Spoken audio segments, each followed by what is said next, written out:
যেদিন ধরে এই সিদ্ধান্ত লইছি আর বারান্দার মধ্যে অনেক সুন্দর সুন্দর ফুল গাছ লাগাই অনেক সুন্দর করে সাজাইম, সেদিন ধরে আত্মন বেশি আর ছোট দেবরের উদ্যোগ দেখছি। হিগে দিয়ে গেছে সবসময় আত্মন বেশি চিন্তা করে যে আর বাগানের মধ্যে আর কি কি গাছ লাগান যায়, আর বারান্দার মধ্যে আর কি কি গাছ লাগালে বেশি সুন্দর হইব। আসসালামু আলাইকুম, welcome to my dream page Oishi's blog and YouTube channel Oishi Bhuiyan. আপনারা বাইকে বালা আছেন নিয়ে আশা করি আপনারা বালা আছেন। আলহামদুলিল্লাহ আমিও বালা আছি। তো যেহেতু কইলাম আর দেবরের অনেক বেশি উদ্যোগ আর বারান্দার মধ্যে কি গাছ লাগাই ফেটা লই, তো হিগে দিয়ে গেছে যে নিচে কোনানো যদি দেয় যে কোনো একটা সুন্দর ফুল গাছ আছে লই আনবো এই জায়গার, তো আর কাছে চলে বাই কইবো যে আপু এই জায়গার মধ্যে এই গাছ দেখছি আনতাম নি, তো আর কাছে দেখতে মনে হয় যে হ্যাঁ আর এই গাছটা প্রয়োজন হিগে কইলে লই আনে।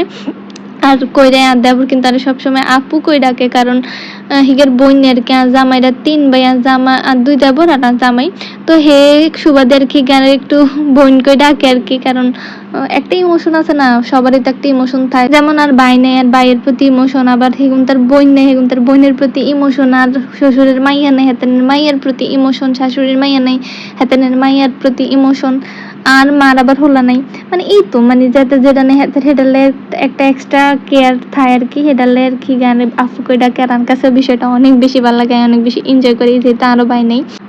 আর এত ডিগা ছুড়াইলো এনছে কি আর কইম, আর টবের মধ্যে লাগানোর হরে আবার আরেকটা দইয়ের পাত্র ছিল মাটির, ওইটার মধ্যেও লাগাইছি, তার হরেও মানে শেষ হয় হরে শেষমেশ ডিশমিশ না হয়। আর শাশুড়ি ছাদ বাগানের মধ্যে যে টবা ছিল না হেতানের ফল গাছ লাগাই না, হেডির গোড়ার মধ্যে যাই যে লাগাই দিতেছিলাম, আসলে গাছ তো হালাই দিতাম না, হালাই দিতে মন চায় না এটার লাই, হরে এই জায়গার মধ্যে আনি লাগাই দিছি। আর রান্নাগুলোকে ছোট্ট করে একটু শেয়ার করে দিছি শাশুড়ি ছাদ বাগান, অন্য কোনো দিন আরও ডিটেলসে শেয়ার করবো ইনশাল্লাহ।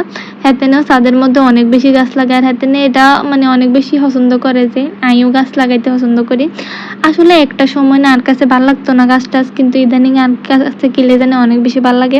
আর বারান্দাটার মধ্যে দেখতে দেই যে অনেকটি গাছ আছে, আর কাছে এত বেশি ভালো লাগে, আর কাছে মনে হয় যে একটা পূর্ণতার জায়গা, মানে একটা স্বপ্ন ছিল যে বারান্দাটা সুন্দর করে সাজাই এটা করতে পারছি, এটা অনেক বেশি ভালো লাগে। বাট আমি যদি কই যে এটা পুরোপুরি আর ক্রেডিট তাহলে ভুল হইব, মিথ্যা কথা কনব, কারণ এই জায়গার মধ্যে আর একার উদ্যোগে বারান্দাটা এত সুন্দর হয় উড়ানো আর কি। এই জায়গার মধ্যে আর শ্বশুর শাশুড়ি আর তারপর সবার মেহনত আছে, যেমন আর শ্বশুরারা অনেকটি গাছ আনি দিছে কিনি, দেখেছে কইও না ঠিক মতো হাতে আনি দিছে, দেখতে দেখছে তাই গাছ রুখতে পছন্দ করি বা শখ হাতে নিজে নিজে আনি দিছে। এই যে বাগান বিলাস গাছ দেখতেছেন এটা, তারপরে এই যে টবডি দেখতেছেন জুলাই না সবার শ্বশুর আনি দিছে, তারপর শাশুড়ি মাড়ি আনি দিছে, কারণ হেতেন যদি মাড়ি আনি দিত কেমনে গাছ লাগাইতাম। আমার শ্বশুর যদি গাছ না আনি দিত, আমি বেডি মানুষ আমি তো বাসাতন বাড়াই না কইলে চলে, মানে আমি টোটালি বাসাতন বাড়াই না একা একা, আর জামের লগে যা একটু বাড়াই, আর জামের লগে বাড়াইলে তো হুন্ডাত করে যাই আরাই, কোনানো খুব একটা বেশি নেয় না থামায় না, জাস্ট কোনানো গেলে যাই খাই আবার চলিয়ে, বা কিছু কিনালে গেলে কিনি আবার চলিয়ে।